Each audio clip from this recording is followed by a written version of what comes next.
Tax Tamil நேயர்களுக்கு வணக்கம். இந்த வீடியோல நம்ம எதை பத்தி பார்க்க போறோம்னா, சன் டிவி உருவானது எப்படி நம்பர் 1 சேனல் ஆச்சு அப்படிங்கறத பத்தி தான்.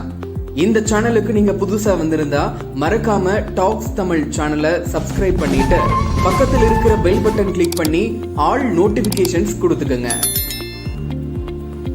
தமிழ்ல எல்லாம் எவன் சேட்டலைட் டிவி பார்ப்பான் என்று அவமானப்படுத்தி அனுப்பிய சேட்டலைட் டிவி நெட்வொர்க்க 30 வருடம் தென்னிந்தியாவில் நுழைய விடாம பெரிய சாம்ராஜ்யம் கட்டி எழுப்பிய கலாநிதி மாறன் அவர்கள் சாதித்தது எப்படி அப்படிங்கறத பார்க்கலாம். அமெரிக்காவில் MBA படிக்கும் போது அங்கே சேட்டலைட் டிவி நிகழ்ச்சிகள் மக்களிடம் பிரபலமடைந்து வருவதை கவனித்த கலாநிதி மாறன் இந்தியாவில் சேட்டலைட் டிவி தொடங்க வேண்டும் அப்படிங்கிற கனவை அப்போதே வளர்த்து கொண்டாரு. படிப்பு முடித்த பிறகு தமிழ்நாட்டுல சுமங்கலி பப்ளிகேஷன் என்ற நிறுவனத்துல சர்க்குலேஷன் கிளர்க்கா பணியில சேர்றாரு.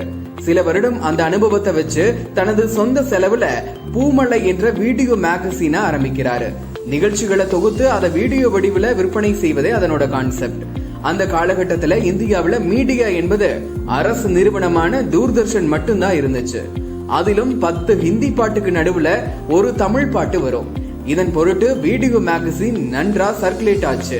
ஆனா சில வருடங்கள்ல அது பிரைவசி பிரச்சனையை சந்திக்க நஷ்டம் ஏற்பட்டு மூட வேண்டியதாயிற்று. பிறகு நரசிம்மராவ் ஆட்சியில இந்தியா ஓபன் மார்க்கெட் எக்கனாமிக்கு மாற தொழில் முனைவோருக்கு சலுகையும் கட்டுப்பாடுகளும் தளர்த்தப்படுது. கலாநிதி மாறன் தனது லயோலா காலேஜ் நண்பர்கள் 12 பேருடன் சேர்ந்து $86,000 முதலீட்டோடு சேட்டலைட் டிவி ஆரம்பிக்கும் வேலையில இறங்குறாரு. ஆனா அவருக்கு பிராட்காஸ்டிங் உரிமம் கிடைக்கல. வடக்கே ஜி நெட்வொர்க் ஆரம்பித்தது வெற்றிகரமா ஓடிக்கொண்டிருக்கு. அதன் தலைவர் சுபாஷ் சந்திராவை சந்திக்க நேரம் கேட்டு அனுமதி வாங்கி அவரிடம் இருக்கும் பிராட்காஸ்டிங் உரிமத்தை வச்சு தமிழ்ல ஒளிபரப்ப தனது ஐடியாவை சொல்லி டிவி ஆரம்பிக்கலாம் அப்படின்னு முயற்சி பண்றாரு. ஆனா சுபாஷ் சந்திரா நேரடியா சந்திக்காம தனக்கு கீழ் வேலை செய்யும் ஒரு ஊழியரை கலாநிதி மாறனிடம் பேச அனுப்புறாரு. கலாநிதி மாறனும் தனது ஐடியாவை விளக்கி தமிழ்ல சேட்டலைட் டிவி ஆரம்பிக்கலாம் அப்படின்னு சொல்றாரு. ஆனா அவர் தமிழில் எல்லாம் எவன் சேட்டலைட் டிவி பார்ப்பான், ஹிந்தி தான் மார்க்கெட், ரீஜனல் எல்லாம் ஒர்க் அவுட் ஆகாது அப்படின்னு நிராகரிச்சிடுறாங்க. கலாநிதி மாறன் எவ்வளவு எடுத்து கூறியும் அந்த ஐடியா ஒர்க் அவுட் ஆகல. அதுக்கப்புறம் கலாநிதி மாறன் மனம் தளரவில்லை. தமிழ்ல சேட்டலைட் டிவி ஆரம்பித்து வட இந்தியர்களின் ரீஜனல் மென்டாலிட்டியை மாத்த வேண்டும் அப்படின்னு வைரோக்கியம் குடிகொள்ளுது. அடுத்த கட்டமா ஏசியா நெட்வொர்க் அணுகி தனது ஐடியாவை சொல்றாரு. பல கட்டப்பட்ட பேச்சுவார்த்தைக்கு பிறகு இந்த திட்டம் தோல்வியில முடியும். ஒரு மாதத்துல இந்த தொழிலில் இருந்து ஓட போகிறார்கள் என்று சொல்லியே ஒப்பந்தம் கையெழுத்தாகுது. 14 ஏப்ரல் 1993 வெறும் 4.5 மணி நேர ஒளிபரப்பாக அறிமுகமாகுது சன் டிவி. 4 வருடத்துல தனது திறமையால 24 மணி நேர ஒளிபரப்பு சேனலா மாற்றுறாரு.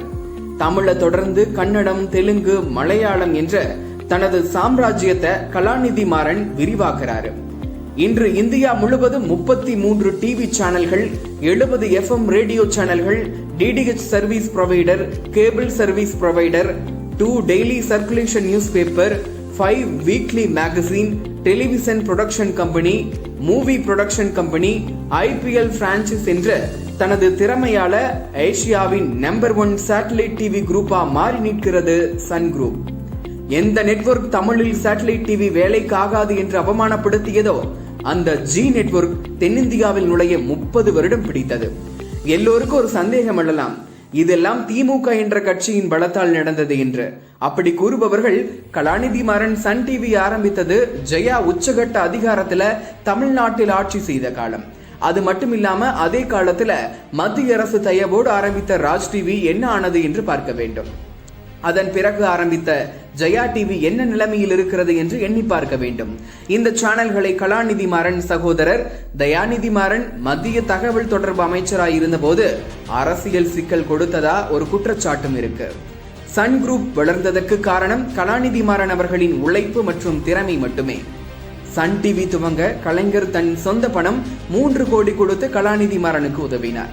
அதனால் தான் பிற்காலத்தில் கலைஞருக்கு பாகம் பிரித்து கொடுக்கப்பட்டதா சொல்லப்படுது. இப்ப வரைக்கும் இந்தியா முழுவதும் TRPல ஜெனரல் என்டர்டைன்மெண்ட்ல மிகப்பெரிய ஜி ஸ்டார் நெட்வொர்க்ஸ் பின்னுக்கு தள்ளி சன் டிவி தான் நம்பர் 1 சேனலா இருக்கு. வைராக்கியத்தோட தொடர்ந்து போராடினா வெற்றி நிச்சயம் என்பதற்கு கலாநிதி மாறன் ஒரு உதாரணம். டாடா பிளேவில் மட்டும் மிக அதிக டிவி சேனல்களை பாருங்கள். அடுத்து தமிழ்நாடு மற்றும் புதுச்சேரி முழுமைக்கும் Tata Play DTH new connection 12 மாதம் தமிழ் தலைவா HD பேக் இலவசத்துடன் 3000 ரூபாய்க்கு நியூ கனெக்ஷன் ஆஃபர் போயிட்டு இருக்கு. இந்த ஆஃபர்ல நீங்க Tata Play DTH new connection book பண்ணணும் அப்படின்னா உங்களோட name, full address with pincode, mobile number மற்றும் ஆல்டர்னேட்டிவ் மொபைல் நம்பரை ஸ்கிரீன்ல தெரிகிற டாடா பிளே டீலர்ஸோட வாட்ஸ்அப் நம்பருக்கு அனுப்பி விட்டுருங்க. இந்த பேக்ல என்னென்ன சேனல்கள் வரும் மற்றும் ஆஃபர் டீடைல் எல்லாமே உங்களுக்கு டீலர்ஸ் வாட்ஸ்அப்லயே அனுப்பி விட்டுருவாங்க. நீங்க புக் பண்ண நாள்ல இருந்து 24 மணி நேரத்திற்குள்ள உங்க வீட்டுக்கு டெக்னீஷியன் வந்து டிஷ் இன்ஸ்டால் பண்ணி கொடுத்துருவாங்க. உங்க வீட்டுக்கு டெக்னீஷியன் வந்த உடனே ஸ்கிரீன்ல தெரிகிற டாடா பிளே டீலர்ஸோட நம்பருக்கு நீங்க 3000 ரூபாய் பணத்தை அனுப்புனா போதும். இந்த வீடியோ உங்களுக்கு பிடிச்சிருந்தால் லைக் பண்ணுங்க. இது போன்ற மேலும் பல டெக், டெலிகாம் சம்பந்தமான வீடியோக்களை தொடர்ந்து தெரிஞ்சுக்க நம்ம டாக்ஸ் தமிழ் டெக் சேனலை சப்ஸ்கிரைப் பண்ணிட்டு பக்கத்தில் இருக்கிற பெல் பட்டன் கிளிக் பண்ணி ஆல் நோட்டிபிகேஷன்ஸ் கொடுத்துக்கங்க.